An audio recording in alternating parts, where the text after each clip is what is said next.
Following Irish playwright Oscar Wilde's conviction and incarceration for gross indecency, Paris became his final refuge. His relationship with Lord Alfred Douglas sprouted bitter fruit, and a description of their gay lifestyle as the love that dare not speaketh its name, written by Douglas. Wilde chose poorly his partner, who was the son of the Marquis of Queensberry, ironically the inventor of the modern rules of boxing. Wilde had sued for defamation of character and had to withdraw his lawsuit as evidence of homosexual activity mounted against him. He would be tried for homosexuality and be convicted during the second trial. He was sentenced to 2 years of hard labor. The conviction ruined his reputation in England, and when finally released from London's Reading prison in 1897, he was a broken individual.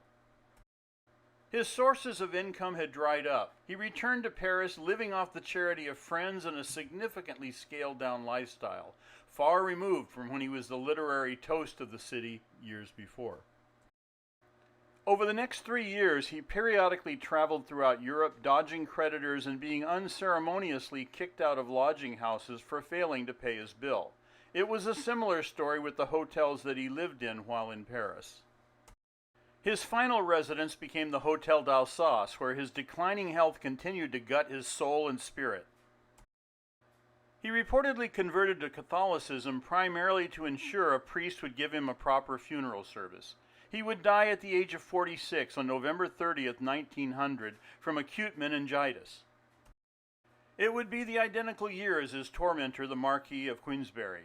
His funeral would be conducted at the Church of Saint-Germain-des-Prés on December 3rd in the presence of 56 individuals. The church is also the location for Pablo Picasso's Head of Dora Maar sculpture. Father Cuthbert Dunn, who conducted the ceremony, would be expelled from France 2 years later following the passage of anti-clerical legislation. Wilde was initially buried in a pauper's grave in the Bagneux Cemetery before his remains were transferred to Père Lachaise Cemetery in July 1909. A concluding insult to Wilde's legacy arrived with yet another unpaid hotel bill for his 4-month stay at the Hotel d'Alsace. The hotel owner decided not to contest the bill for the room, necessities, and luxuries that he provided for his tenant.